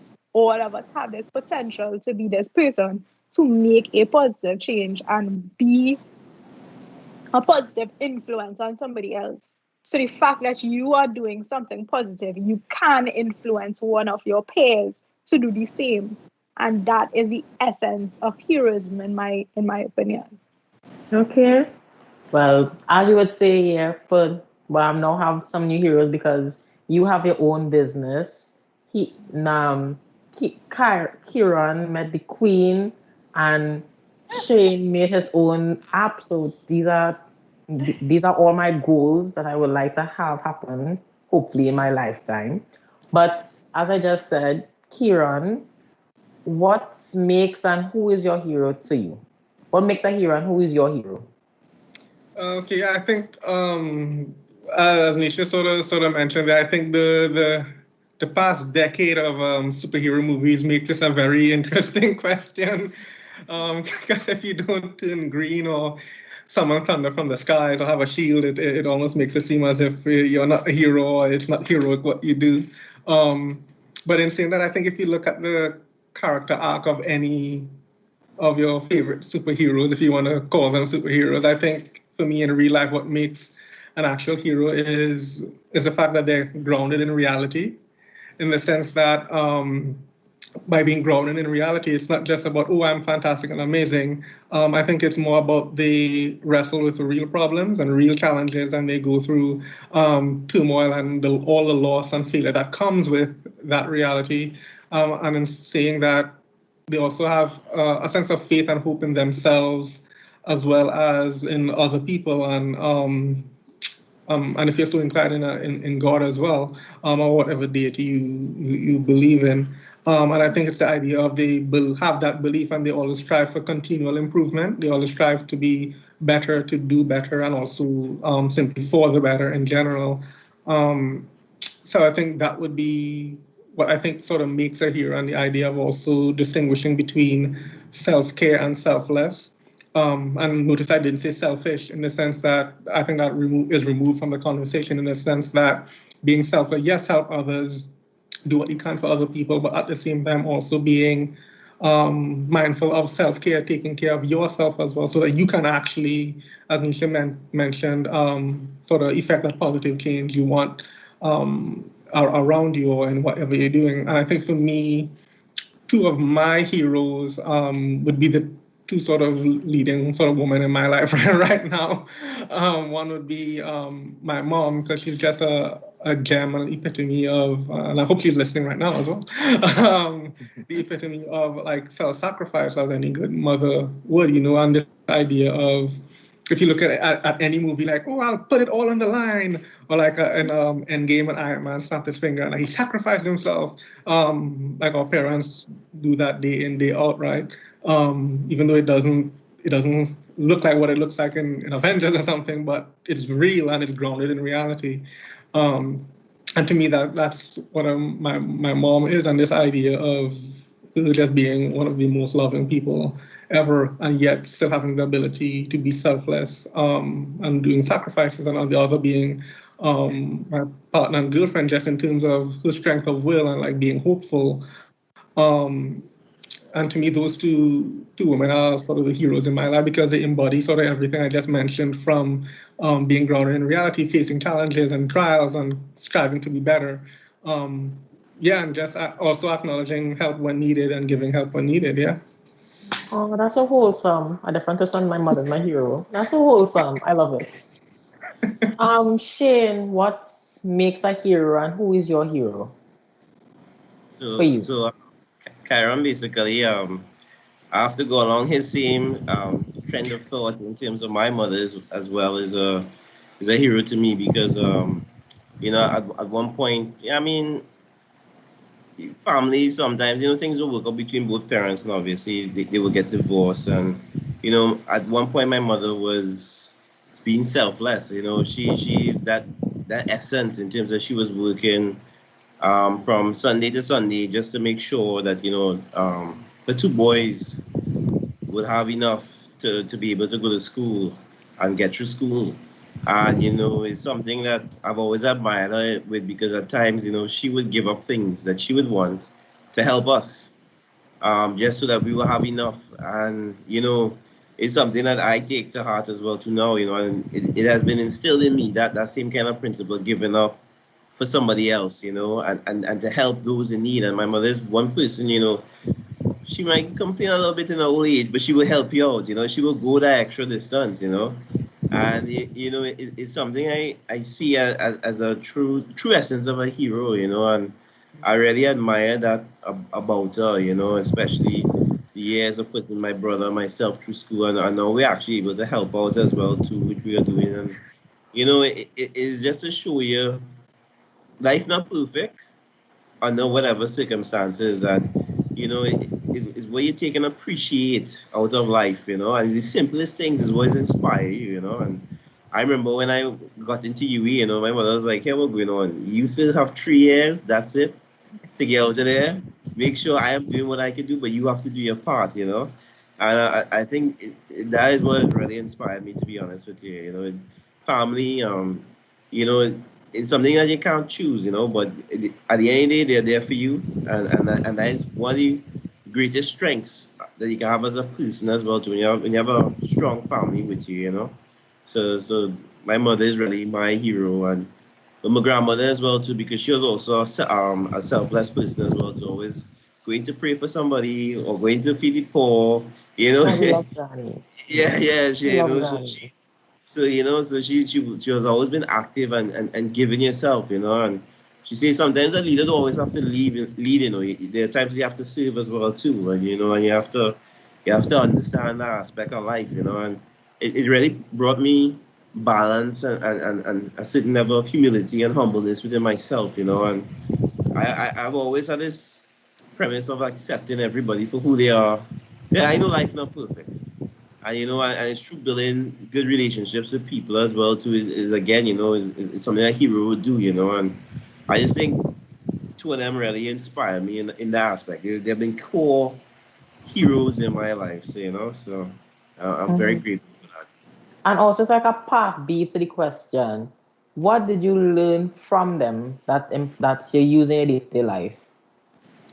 So you know, I learned from them that life is not perfect, and you know, in life there's sacrifices that you have to make, you know. And it's okay to make sacrifices, because if it creates value somewhere else in your life or for others, it is an essential lesson I always take in place, you know, because it's not always supposed to be about me. You know, it is always about those around you, how you can help them become better, how you can inspire them to become better.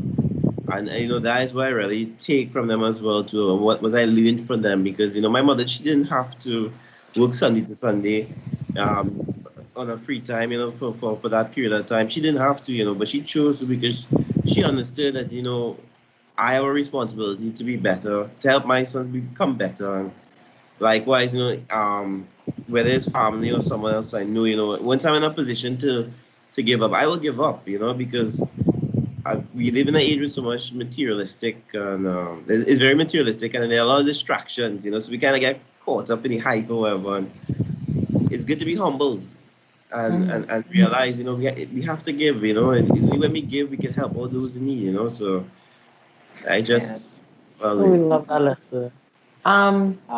Kiron, how about you? I think for me would be, it's sort of ironic because like when you mention stuff like parents and stuff, the mere fact that we are who we are speaking here is a mere reflection of the lessons that we would have learned from them. And funnily enough, some of those lessons we haven't been able to apply just yet because we haven't reached to a stage of life where we'd apply, like whether we're parents or not. But I think for me, some of the things that I would have learned from both my heroes would have been, one, what does sacrifice mean? What does like love mean in general? What does it mean to also feel that it's not okay? At least in my case, for instance, because I've been in the UK for so long, I've grown quite independent. Myself, and sometimes it's hard to like feel as if if you don't feel okay, then that's not okay. But in reality, it's okay to feel okay, not okay, if that makes sense. But that's the idea of you don't always have to feel okay. It's fine to have a bad day. It's fine to feel tired or feel overwhelmed. The important thing is that you don't give up. You take a break and you rest, but you still keep going. So I think those sorts of things is what I learned from them. I feel as if this conversation can go on and on simply because of what I think these people mean to each of our lives. But I think in general that would sort of be my main takeaway, and just what it fundamentally means to be a good person, or what it fundamentally means to try to be a good person, because I think we're sort of all in the process of continual improvement each day, and each day presents a new opportunity to be a better version than ourselves from the previous day going forward. And if not, that's okay. Still a work in progress, still being built, still being redesigned. And ultimately, I think being confident in who you are as a person and where you want to go. And you don't necessarily have to put timelines on that, or a specific pathway on that. So trying to be as emotionally resilient and intelligent as possible. So I think those would have been some of the main things I would have taken away from them. Super lovely. Neisha, how about you? What did you learn from your heroes? So the kind of person I am is I try to learn from the people around me. And I say the people around me because I think the people around me are indeed heroes in their own right. Like I said, everybody has that hero within them.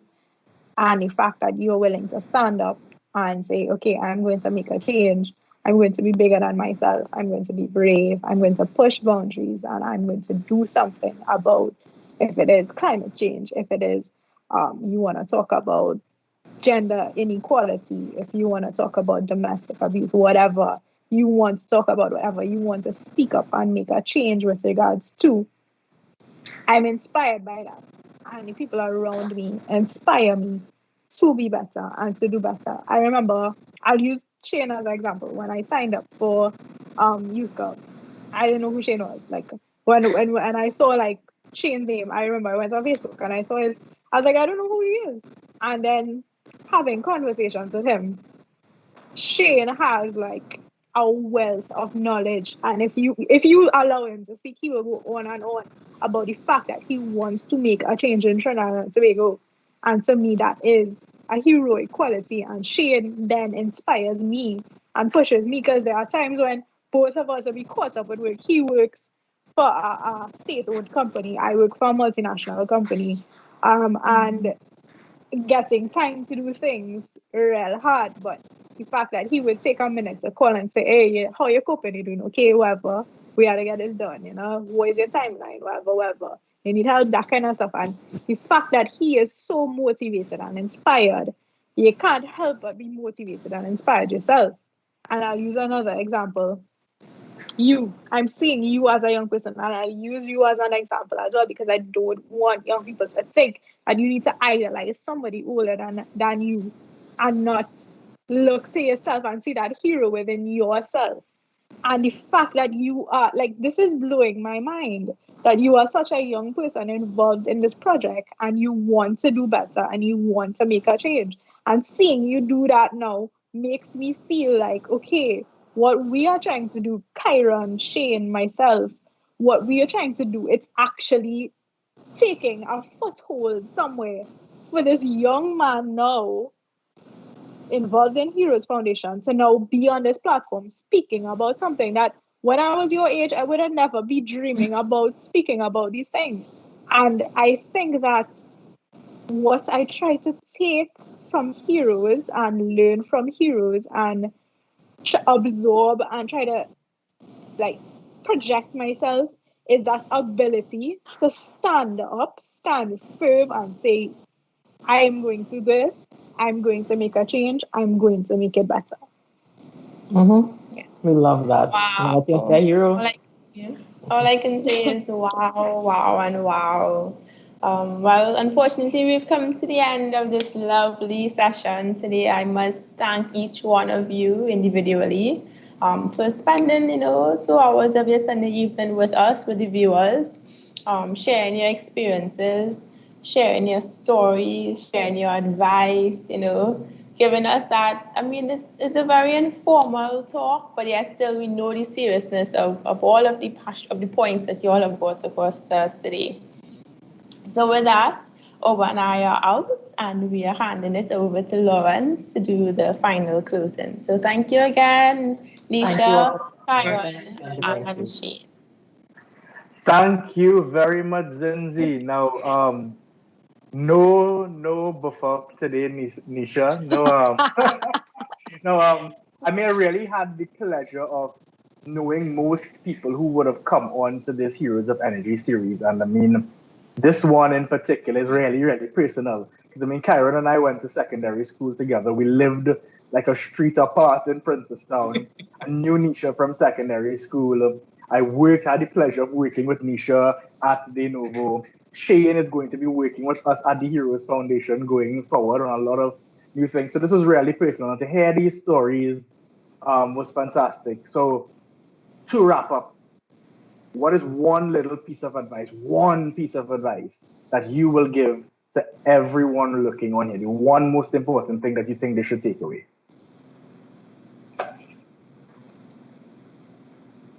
Oh, like all of us just staring. Misha, you saw Misha. What I would say to everybody looking at this right now, think bigger than yourself. Don't just think you. Think bigger than yourself. Think community, think country, think global, think the world you exist in. Do not think just about you, because it's not just you existing in this world. There's so many people around you that you have to consider, and you can make the world a better place. Great. Mr. Sean, how about you? Oh, don't be afraid to come out of your comfort zone. I think that is one thing that we have to emphasize, especially going forward. Don't be afraid to challenge yourself. Don't be afraid of new experiences, because that is what will help you grow and morph you into a better person, a better individual. So if there's one advice I would like to share with all our listeners, is definitely that, And Mr. Kiron, how about you? I think for me would be maybe try not to let, granted it's easier said than done, but I think try not to let your external circumstances define who you are fundamentally as a person. And don't be afraid of rejection or failure or loss, anything like that. Because for me, I always say that in many things in life, you only really need to get it right once for it to be the thing that sticks and makes you fundamentally who you are. And I think if you apply yourself and be consistent, I believe that you'd get what it is you hope from whatever it is you're applying yourself to. Perfect. Well, Neale, thank you so very much for being a part of the series with us. Next week is our final episode on this particular series. So you all tune in for the very big finale. We have some very special surprise guests for next week who will be announced later this week. You all continue keeping up the fantastic work that you all are doing.